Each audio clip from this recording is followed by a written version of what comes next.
Good evening, my name is Odie Hawkins, and what I'd like to do is get into the short story that I wrote some time ago. It's about bullfighting, of all things, and that's the way I'll begin. It's called the Matador Negro Social Club. Now, here's the thing about bullfight. Some people like it, some people hate it, but it's still there, so that's the reason I write about it. So, here's where it goes. We were high school unions, excuse me, we were high school seniors when I first came across the book called Matador Negro, Azucar, a novel about a young brother from the Southside of Chicago who decided to become a bullfighter, a matador. Can you be ready for that? A bullfighter. I didn't know a hell of a lot about bullfighting at the time, other than that I knew it was dangerous. A man in an arena with a wild bull with nothing but a cape to defend himself with would have to be outrageously brave or suicidal or both. I think it was the dedication on the flyleaf of the book that first drew me to it, dedicated to all of those who are different. The dedication seemed to be addressed to me personally. I was an 18-year-old gay African-American man. I was different.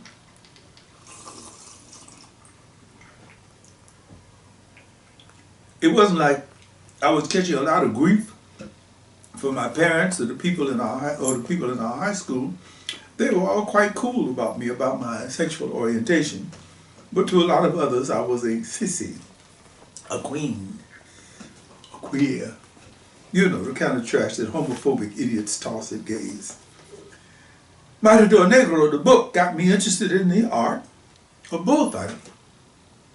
I had to read and reread some parts of the book twice because I was a bit uncomfortable with the idea of a man/woman killing an animal, killing anything, period. The author didn't try to sugarcoat anything. He made it plain that there were people who hated the bullfight and others who loved it. Some saw it as a savage spectacle, others saw it as a ritual. Going someplace, huh? It's kind of... I chose to see it as a ritual. The more I read and studied the history of it, the more convinced I became that it was more ritual than anything else. It was like a sacrifice being made in front of thousands of people.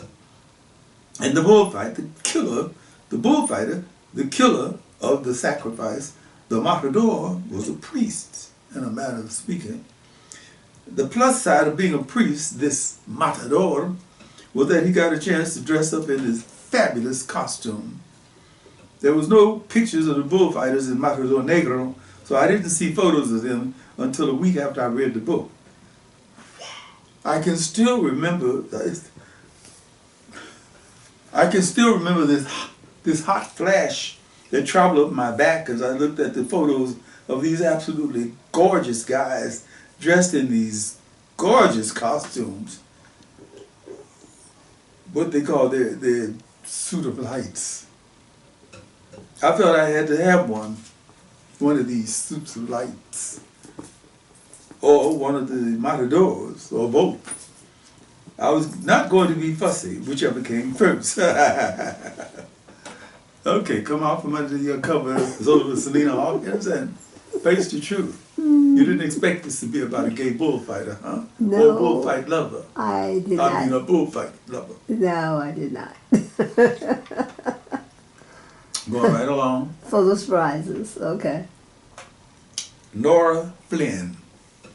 A lot of people didn't get it. Our relationship, our friendship, me and Freddie. They just couldn't figure out why a straight Irish girl would spend time with a gay man, and a black gay man at that. I had to tell a few of them to kiss my white ass. What they didn't know, what they didn't understand about Freddie is that he was and is an absolutely delightfully charming guy, intelligent, full of quirkiness.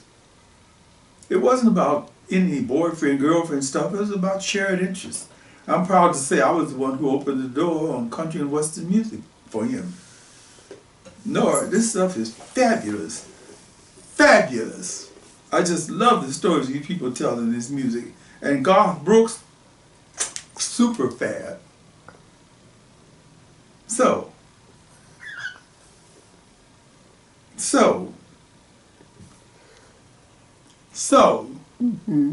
when he came at me with this book about this black dude from outside of town, from the Southside, going into bullfighting, I was wide open for it. No, you gotta read this. I read it. It took a minute or so for me to really get into it, but once I did, I was hooked. I was taken with the idea of a man's life or a woman's life being decided by the fate of a bull's horns. Like whoever decides to gamble, to risk their lives on whether or not a wild bull will charge the cape or charge the person holding the cape, that takes a lot of balls. Marvin Johnson. I got to be friends with Freddie Franklin because I was trying to get a little bunny action with Nora Flynn. That's the buck-naked truth. I have to confess I was hot on Nora's trail the minute I saw her walking through the school corridor. I have to confess at this late date, but the first thing that went through my mind when I saw her was, damn, a white girl with a black woman's body. I tried talking to her in a locker a couple of times, but she wouldn't give me much more than a hi and a big bye. I found out later on it had to do with me being a football player, the first string left halfback on the varsity team. A lot of girls at Lake Salena High School had a big thing. A lot of girls at Lake Salena High School, let me repeat that so you'll know where I was. A lot of girls at Lake Salena High School had a big thing for the football players, the basketball players. If you know me, you know that you're in this story. All people who know me get into my story. I can't help it if your name is Lake Salena. Okay. But then there were others who wouldn't give a jock the time of day. I guess one could say that we got a bad rep. And some of the girls, because we deserved it. After a few weeks of trying to score over the middle with Nora, I decided to try an end run. Some of my football buddies tried to block off my play. Give it up, Ma. Nora ain't interested in your game. You're just another pussy hunting jock to her. But I argue, she hangs out with Freddie. Well, first off, Freddie ain't trying to score. Secondly, they're probably just trading makeup secrets and shit. I decided to disregard my buddies and put my smart cap on, as Coach Brown used to say. Whenever a player showed that he was using his head to play a smart game, I pulled up on Freddie down in the school cafeteria. Yo, Freddie, what's up, man? He gave me a funny look as we went through the buffet line, but he nodded pleasantly. Just a little aside here, just a little aside. Lake Salena High, what you might call a very hip, very progressive institution. I don't know how it came to be that way, but in 2012, nobody thought a lot about whether somebody was a lesbian, a bisexual, a homosexual, or whatever. Lake Salena High, remember that. Mixed couples were common, and a chick didn't want to give you the time of day. It wasn't because she didn't like you, period, not because you weren't the right color. Oh, let me read that again. It wasn't because she didn't like you, period, not because you weren't the right color. That's what I'm trying to say. The bohemian atmosphere may have come from the heavy art scene on campus. I remember one guy who became a celebrity on the scene because he had played the part of Stanley Kowalski in the play Streetcar Named Desire so well. So having said that, I stopped at Freddie's table with my lunch tray. Yo, Freddie, mind if I join you, Freddie? Once again, he gave me a funny look, but he nodded pleasantly. I sat down, putting my smart cap on. I had noticed that he and Nora had lunch together a lot. We were deep into a conversation about the football team's chances at the Blue Division championship level when Nora showed up. I have to confess, I was surprised to find out that Freddie knew as much about football as he did. Marvin, you ought to ask Coach Brown to use more trap plays. You got two real fast, hard-charging guards. I think the left guard, Kolowitz, could be playing on anybody's first-string college team right now. I'll talk to the coach about that, Freddie. He's pretty open. Nora gave me that. Where did you come from? Look. Hi, Nora. Hello, Freddie. I'm sorry, Marvin. Freddie, it finally came. The Arusa DVD. You want to come over to see it tonight? What time? Let's say 6. Mom is going to make tapas for us to snack on. What the hell were they talking about? Arusa DVD. Tapas. I threw out a desperate plea. Mind if I came for the Arusa DVD too? I didn't know you were into the corrida, Marvin. No, I said in a cold water. Oh yeah, for a long time. I have to give them both props for being so nice and gentle with me. I'm pretty certain they both knew that I didn't know shit about a corrida, whatever that was, but it would give me the opportunity to be in Nora's presence off campus. Okay, you can come, 6 o'clock. Nora, mind if I take your telephone number down just in case I get lost or something? Marvin, I live 2 blocks from here, and you followed me home often enough to be able to get to my house with your eyes closed. Freddie hid a big smile behind his hand. Nora even smiled a little too and gave me a telephone number. I can't receive calls after 10 p.m. My parents have that rule. I'll remember that. Mr. and Mrs. Flynn were very gracious people.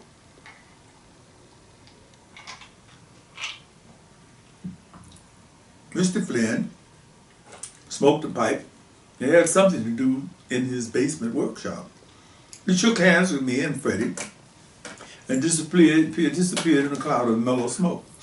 Mrs. Flynn placed a large tray loaded with one bite finger-sized snacks on the cocktail table in front of this giant screen, television screen.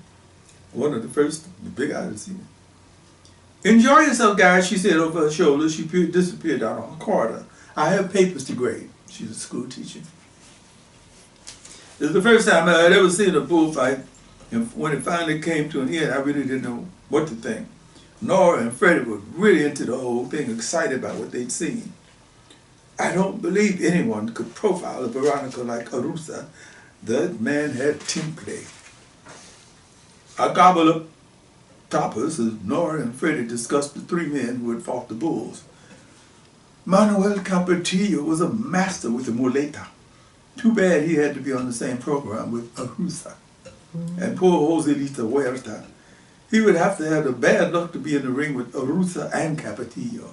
There are a lot of matadors he could give the bath to, but not Arusa and Capetillo.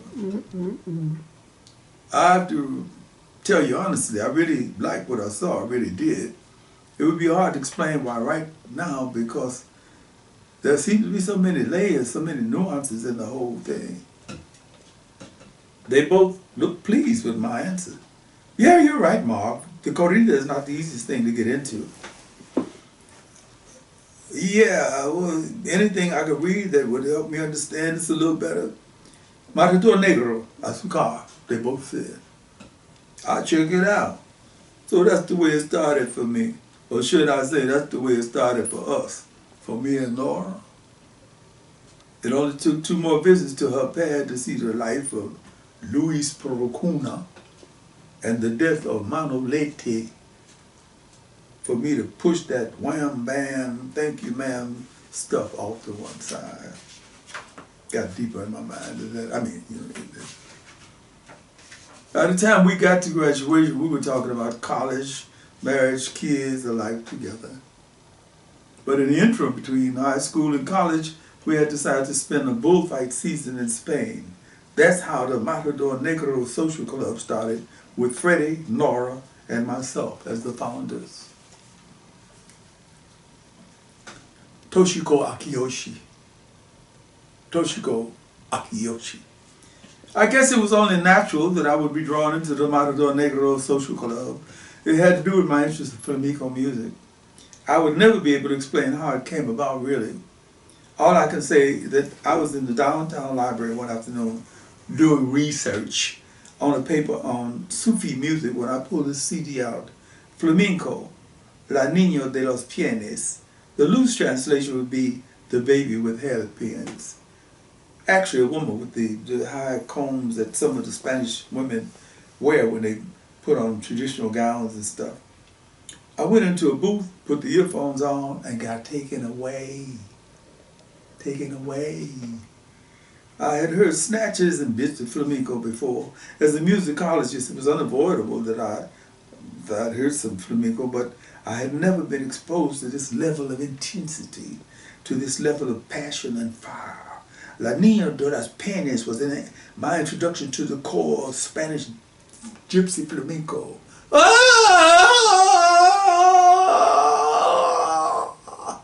Something like that.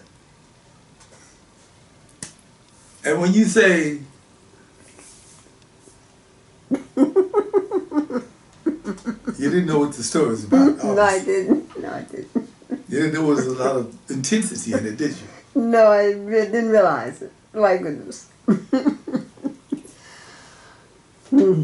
Zola's laughing at my story because she didn't know what it was about. And when you say Spanish gypsy flamenco, you have to say bullfight in the next breath because they are linked like blood brothers. By the time graduation came, I was absolutely certain that I wanted to make flamenco study my life work. Dad was disappointed. He wanted me to get into jazz. Jazz is our music, Toshiko. Our original music is something that comes out of who we are here. Africans, Asians, Caucasians, all of us. It deserves your attention. Mom just smiled as usual and said, follow your heart, dear. Follow your heart. Which led me to the Matador Negro Social Club. Me, Toshiko Akiyoshi. Okay, everybody, you need to have your passport, your shots, and all that within the next month. We're out of here in July. Nora, Freddie, and Marvin had taken care of the essential business, getting the group rate, arrangements for hotel, bullfight tickets to tablaos, these nightclubs where they specialize in flamenco dancing, singing. I was biting my nails to go. Kwanzaa Morales. As an Afro-Cuban, African-American woman, I can't honestly say that I was absolutely enchanted by the idea of going to Spain to see a bullfight for a month. But Carlos, my boyfriend, a Mexican, thought it would be interesting to investigate a branch of our roots that we had never thought about before. Kwanzaa, look at it this way. Your people were taken to Cuba as slaves by the Spanish. My people were enslaved in our own homeland in Mexico by the Spanish. I think we need to know more about the people who did that. Carlos was, as usual, very persuasive. And so we hooked up with the Matador Negro Social Club. I have to confess, it was one of the best and most greatest travel experiences I've ever had in my entire life. Because Carlos and I spoke Spanish, we had gates open for us that might have been closed. The Spanish treated us like royalty, a dark-skinned Afro-Cuban woman named Kwanzaa. It's a beautiful name, señorita. And a base-skinned, Indian-looking dude, originally from Veracruz. We're looking forward to taking the kids to southern Spain this spring, to places we visited. Seville, Cordoba, Alicante, Valencia, Madrid, and yes, of course, to the bullfights.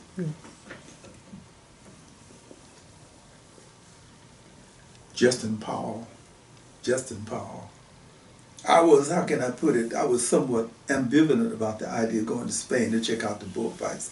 The most appealing thing about the whole business was the low group rate deal that the Matador Negro social club got. I liked that. In addition to the good vibe we shared on the trip. Freddie, Nora, Marvin, Toshiko, Kwanzaa, Carlos, Herbert, and Gretchen. Not a sourpuss anywhere in the mix. A great group to travel with. Our basic reason for being in Spain was to check out the bullfight. We did that. But we also went to these tablaos, the places where they played this strangulation music they call flamenco. That was Toshiko's kick. If I had to make a choice between going to the bullfight and going to a tablao to hear somebody scream and cry all night, then I would definitely take the bullfight by a wide margin. Gretchen Zug, Z-U-G, Zug. The bullfight, I hated every minute of it. I only went to 3 and that was it. I threw up my hands and begged off. Nobody gave me any grief about my decision not to go to any more of the fights. Like Norval said, some people like the ritual, some people hate the ritual. The pageantry, the colorful costumes and all that were great. Everything was great till it got to the part about the bull being tortured. I don't care what the aficionados say.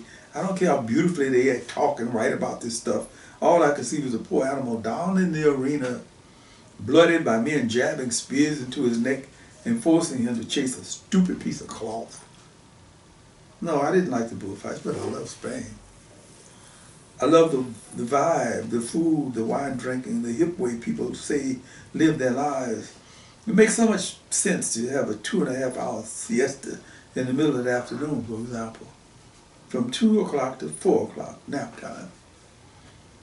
In Madrid, people didn't even start going out for dinner till 9 in the evening. Often people would just be going out, going in at 1 a.m.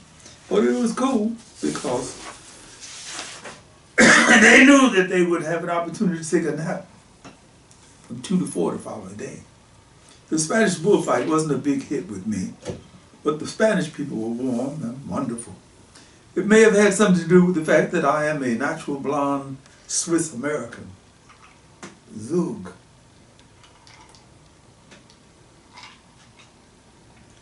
Gretchen Zug.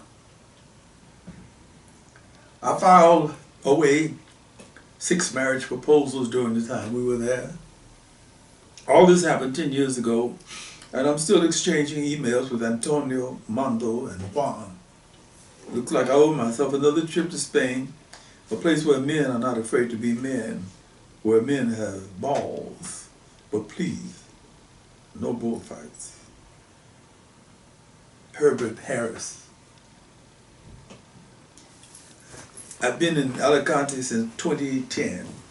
After paying my dues in academia, getting married and divorced a couple of times, after losing and making a few bucks on the stock market, I decided to trip back to Spain.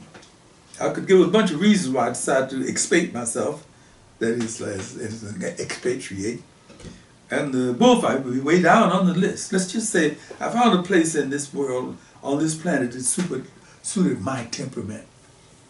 This is not to say that the Spanish are perfect, anything like that, anything close to that. But I would like to say I've never considered myself a perfect being either. I felt for the first time in my life a kinship with people who seem to know how and when to eat, sleep, drink, love. Maybe my reason for wanting to be on the Spanish scene had a lot to do with those 4 things: how, when to eat, sleep, drink, love. And then we can have the bullfight.